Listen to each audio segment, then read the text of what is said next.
I've talked before about the actual process of casting certain popular arcane spells, that is, what the caster actually does to go from thinking, "I'd like to hurl a fireball," to having a bright streak of light flashing from them to burst in an explosion of flames. But what does it feel like to cast a spell? Obviously, talking about this is of questionable value if it's a quick battle spell, but of value to storytelling at the gaming table if a spell is slower and its results are more complex, such as divination spells that impart information to the caster. Fans of the realms who support me in exploring the realms are the source of many queries that spur me to make videos, and this is one of them. The actual query, thank you, Chief Affirmation Officer, is, what does a Realmsian caster experience when they cast Detect Magic and Identify? I'm hoping to bring some life to how I narrate what a caster experiences at my table when they cast the most common divination spells in the Forgotten Realms. The typical, insert dry fact here feels like a missed opportunity to make this aspect of the game and setting more interesting. So, let's find out, shall we? Well, what does it feel like to cast Detect Magic, and what does it feel like to cast Identify? The first thing I should point out is that Detect Magic can be cast as a ritual, taking longer than if you don't cast it as a ritual, that it lasts up to a maximum of 10 minutes, but only for as long as you concentrate on it. Identify is instantaneous when it takes effect, or goes off if you prefer, but its casting time can vary. Again, depending on whether or not you cast it as a ritual, and you must touch directly with bare flesh and not gloves or the like, so in most cases risking one of your hands or at least a fingertip, the object or creature you are trying to identify throughout the casting. Unbroken contact. Detect Magic. To work this magic, you speak an incantation phrase as you make a counterclockwise spiraling motion with an extended digit or extremity. When casting it as a ritual, you do this repeatedly as you settle into your concentration, but the spell isn't harmed if you don't maintain a particular rhythm or pace of repetitions. The spell will fail if you mar the gesture or misspeak the incant. The Loras version of the Detect Magic incantation sounds like this. If ilth aravanda vreliso. While performing the casting, you must bend your will to peer at a spot above the bridge of your own nose or between your eyes at the level of your upper eyelids, and then will yourself to move forward into that spot. Mentally, that is. You don't actually move. You then maintain this concentration so you can see only in this direction directly, though of course by turning your head, this direction alters, so everything else you see peripherally or not at all, for as long as you want the spell effect detection to last, to a maximum of 10 minutes. If you push your Detect Magic spell to this 10-minute limit, mental weariness will be imperiling the keen focus of your concentration. You will feel a rising discomfort, an urge to wave and turn your will aside. As your detection begins, you feel a silver wash of moving radiance race from you forward, fading away when it reaches 30 feet distant, the spell range. This is a personal mental effect, not anything real that others can see. The back of your neck immediately stiffens, and your shoulders begin to feel like a solid bar of iron. Not uncomfortable or heavy, just there, as if you were wearing a yoke with no weight on it. You do not have to look to see magic when detecting. It isn't hidden if it's behind you. You can feel it all around you, in a sphere 30 feet away from the farthest out extremity of your body in all directions. Note that when it comes to down, this detection is blocked by 1 foot of stone, dirt or wood, an inch of metal, or an even thinner sheet of lead. So almost all floors or the ground beneath your feet end your detection at such surfaces. Magic is like a silently crackling, alive in motion feeling of light, painless abrasion within this detection field. You can literally feel its presence and precise location.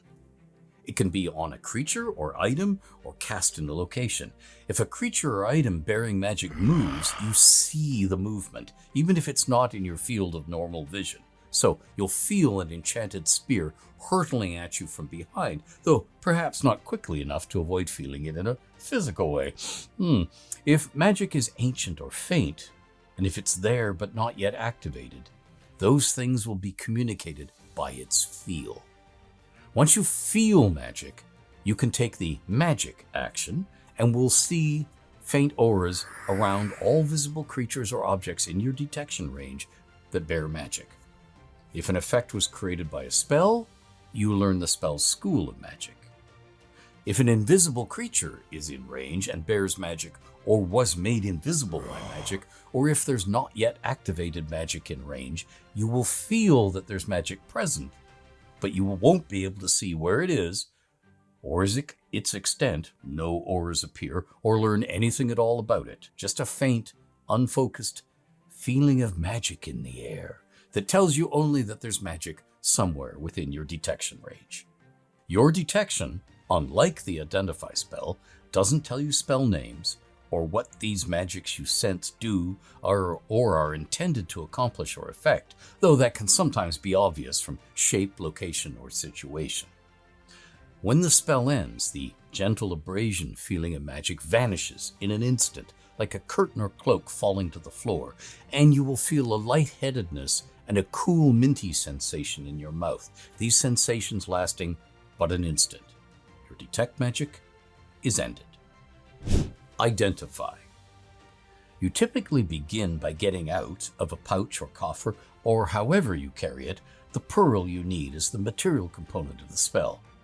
Gems won't work except when the spell has been altered into a variant of one level higher, in other words, a different spell, because the spell as written and popularly used in the realms is founded on the built up in layers by means of a natural bodily process of a living creature nature of a pearl. It has nothing to do with being a precious stone of a particular value. The pearl isn't consumed in the casting of the spell, so you can reuse it in multiple castings of this spell or share it with other casters, but it is fragile. So if someone swings at you with a club or sword, or you fall down or otherwise slam into a hard, solid surface, you're endangering the pearl, and the spell won't work with a cracked shard of a pearl. It doesn't have to be a pearl you're familiar with or have handled before, so if someone tosses you one, you're fine. And it doesn't even have to be a single pearl, so long as you touch at least one pearl of the minimum 100 gold piece value at the right moment during casting. That's also okay. I want to reassure all casters who happen to be standing barefoot in a tray full of pearls. Something we seldom talk about in Dungeons & Dragons is how many arcane spellcasters in the realms are not adventurers and make their daily bread by casting spells for fees for clients who come to them, like modern real-world people going to a doctor or a nurse for an injection. If you are an arcane spellcaster who spends your days in the equivalent of your office, perhaps in a back room with a bodyguard standing between you and the wider world, you might well wear a necklace or brooch or sash or belt with the pearl mounted as part of it, so getting it out isn't a necessary step. Say you have the pearl handy, meaning you can readily touch it with some part of your body. Again, bare skin to pearl in direct contact. You might do this under a blanket or towel if you wanted to conceal what the pearl was to anyone present during the casting.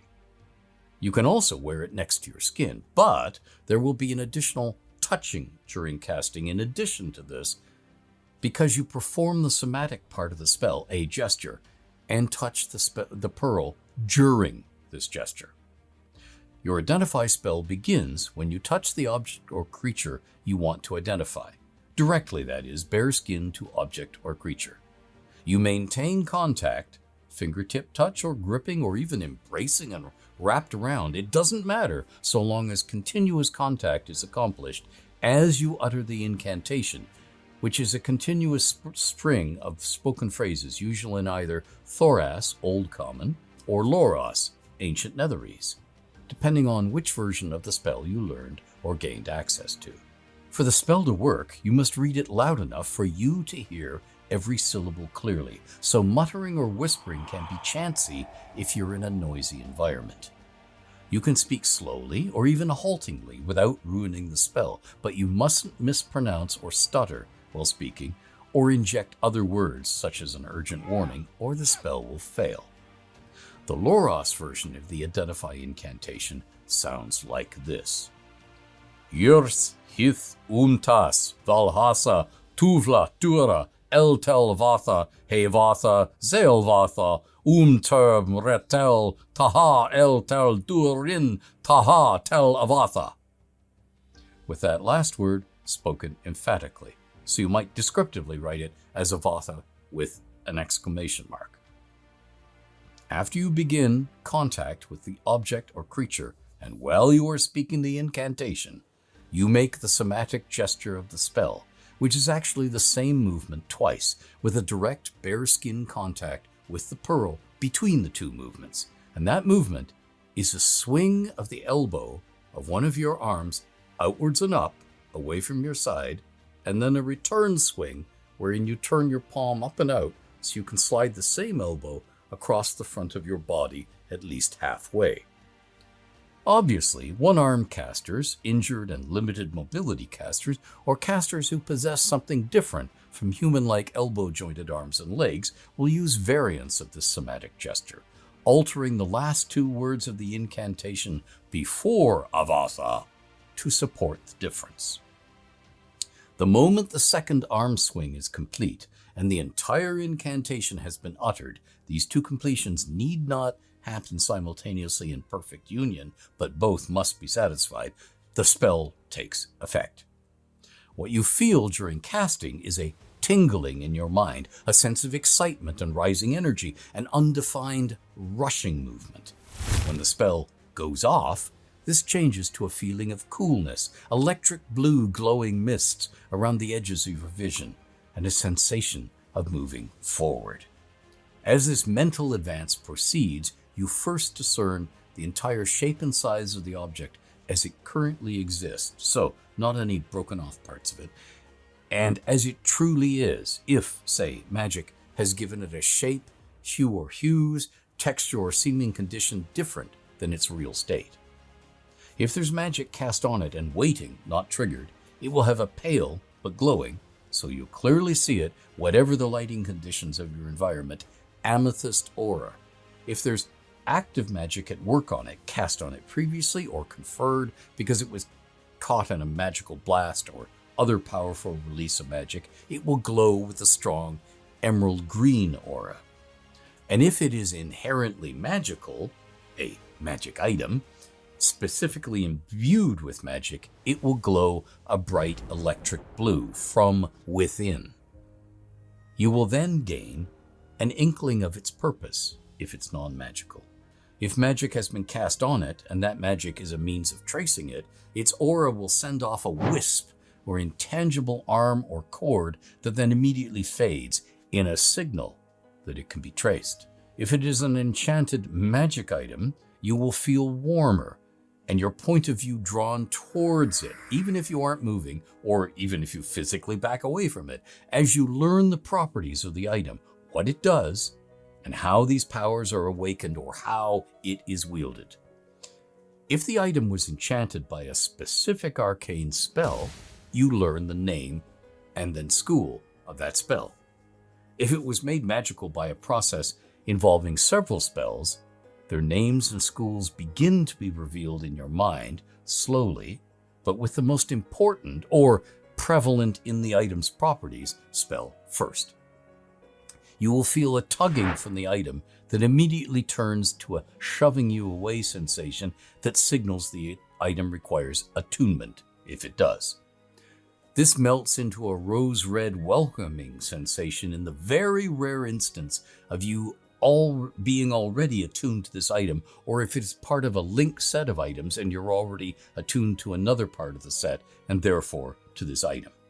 Otherwise, the push-pull sensation continues. Note, this is not the beginning of attunement, which isn't part of or accomplished by this Identify spell. but you will at this point see how you can attune yourself to the item, what you will in future concentrate upon to achieve attunement. The next thing that happens is that the item seems closer and brighter in your mind, not moving to become so, just suddenly nearer, and you learn if it uses charges and how many it currently has. How to charge it comes later. If it's a magic item but magic other than its own is currently affecting it, like an ongoing spell, you become aware of this at this point.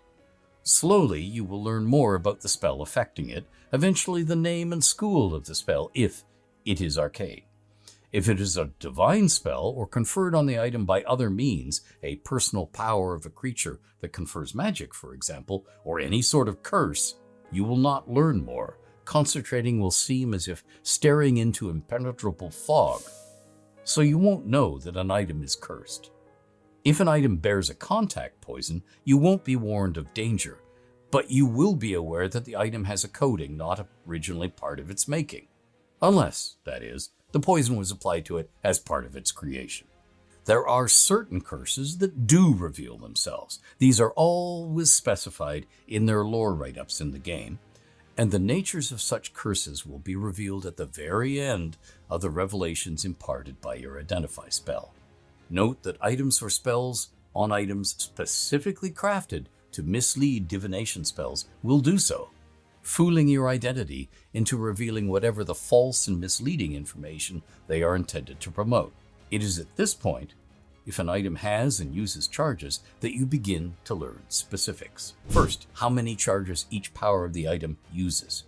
You will see brief silent movies like a clip shown on the internet of power discharges, so you're being shown how the powers are triggered. Second, the capacity of the item, the maximum charges it can carry. If charges rejuvenate on their own, you will become aware of this. If specific conditions are necessary for recharging or that will prevent recharging, they will fade into clarity in your mind at this time. Third, limitations such as the item exploding or breaking if overloaded, or upon other trigger conditions, and you will become aware of such triggers, will be communicated to you. So the drawbacks of using it or misusing it are now made clear. Sentient items and those with multiple purposes, particularly if one of those purposes is to defy or fool arcane spellcasters or beings of a particular alignment that you happen to possess, can resist revealing certain things about themselves to a single Identify spell, or an Identify cast by a caster of low level, or when in a particular place or lacking a particular third-party triggering condition or time, as the Dungeon Master decides.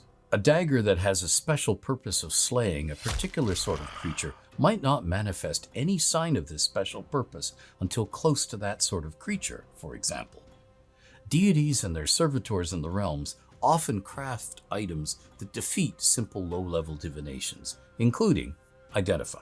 You may or may not get a feeling, spidey sense anyone, that there's something more there than your Identify has told you or can tell you ere the spell ends. You will feel the spell fade as it finishes the work it can do, and you're looking into your own mind as information looms up into it in successive waves. As I've just described, viewpoint will fade into your normal awareness of the world around you.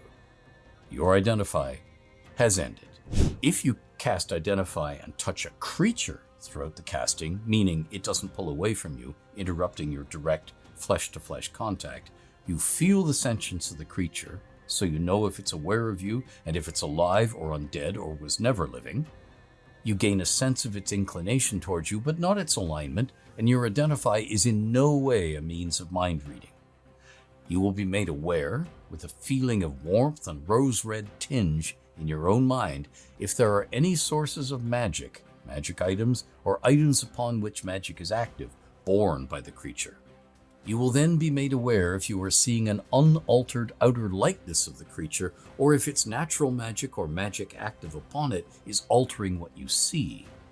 But your Identify doesn't reveal the creature's true form, nor if it's a natural shapeshifter. If it's shifting shape as you cast your Identify, you will be made aware of this as a confirmed by the spell state, not just what you may be seeing or feeling. You will then be made aware if any spells are currently affecting the creature, and then learn the names of those spells, followed by their schools. Note that if a curse has been cast on the creature as a spell, your Identify will reveal the presence of the curse as the spell that bestowed it becomes clear. By the way, in the realms, the weave is the means of communicating the results of an Identify, just as it's the means and empowerment of translating your casting of Identify or any other spell into a spell effect. Thank you, and Realms forever. I would like to go on doing lore videos like this forever, revealing more and more of the realms with each video that you ask me to do. To do that, I need you to ask me to do videos, and I need you to go to my Patreon and become a protector of the realms to support me making future videos. And please tell me the ideas you want to hear about next, and we can go on exploring the realms forever. Thank you.